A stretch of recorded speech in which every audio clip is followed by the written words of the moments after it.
స్వామిని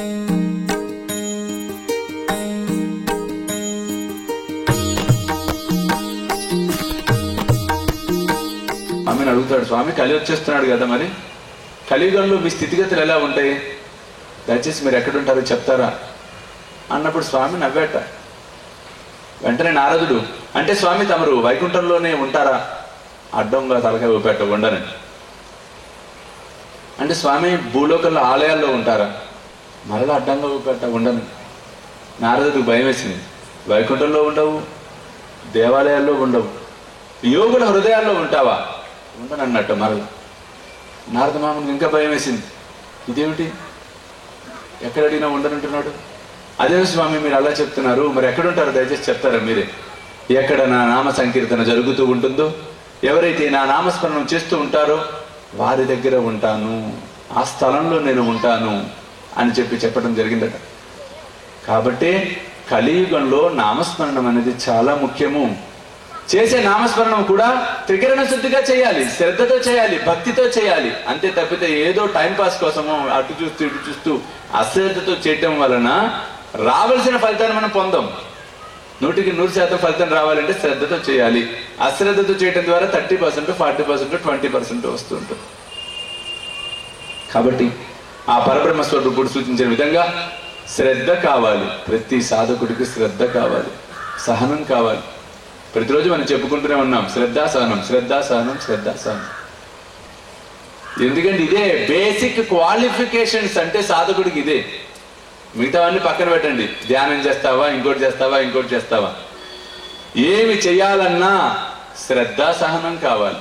ఈ రెండు లేకుండా మీరు ఎన్ని చేసినా వృధానే. కారణం సహనం లోపించినట్లయితే సాధన కాదు, శ్రద్ధ లోపించిన సాధనే కాదు.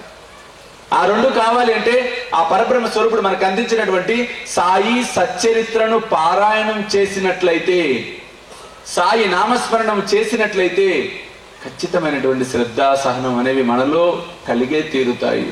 అందరూ ఒక క్షణం మీ జీవితాలను కాసేపు వెనక్కి ఆలోచించండి. బాబా దగ్గరికి రాకముందు మన పరిస్థితి ఏమిటి, బాబా దగ్గరికి వచ్చిన తర్వాత మనలో వచ్చిన మార్పు ఏమిటి. బాబా దగ్గరికి రాకముందు 100లో 99% భక్తులకు సహనము ఉండేది కాదు, కోపమే ఎక్కువ. కానీ బాబా దగ్గరికి వచ్చిన తర్వాత మనకు తెలియకుండానే క్రమేపీ కొద్దిగా కోపం తగ్గిపోతుంది, సహనం పెరుగుతుంది. కారణం ఆ పరబ్రహ్మ స్వరూపుల్లో ఉన్నటువంటి అద్వితీయమైనటువంటి శక్తి అదే. కాబట్టి మోక్షమూలం గురు కృప. గురువు యొక్క కృప వర్షించాలి అంటే గురువు యొక్క ఆజ్ఞను పరిపాలించాలి. మరి ఆ దిశలో గురువు యొక్క ఆజ్ఞను పరిపాలించిన భక్తాగ్రేశ్వరుడు కాకాసాహెబ్ దీక్షిత్ గారి యొక్క దివ్యమైన అనుభవాన్ని ఇప్పుడు మనం దర్శించుకుంటే గురువు ఆజ్ఞను ఎలా పాటించాలి అనేది ఆ మహానుభావుడి ద్వారా బాబా మనకెలా తెలియపరిచాడో మనకి బోధపడుతుంది. కాకాసాహెబ్ దీక్షిత్ గారు అప్పటి రోజుల్లో ఢిల్లీ కౌన్సిల్ మెంబర్. ఆయన ఒక వకీల్, అడ్వకేట్, బ్యారిస్టర్ చేశారు. ఆయన ఇంగ్లాండ్, ఇండియా తిరుగుతూ ఉండేవారు. ఒకనొక సందర్భంలో ఇంగ్లాండ్లో ఒక కేసుని వాదించే నిమిత్తము వెళ్ళటం జరిగింది. ట్రైన్ ఎక్కుతూ కాలు కాస్త జారి పడ్డాట, కాలు ఫ్రాక్చర్ అయిపోయింది. అప్పటికి ఇంకా బాబా దగ్గరికి రాళ్ళ దీక్షిత్ గారు. ఎన్ని మందులు వాడారట, ఎంతో చేశారట, నెప్పిపోవట్లా కుంటుకుంటూ నడుస్తున్నాడు ఈయన. ఆ సమయంలో నానా సాహెబ్ చందోర్కర్ గారు, మన గతంలో చెప్పుకున్నాం నానా సాహెబ్ చందోర్కర్ గారి గురించి. ఈయన డిప్యూటీ కలెక్టర్గా చేయడం జరిగింది.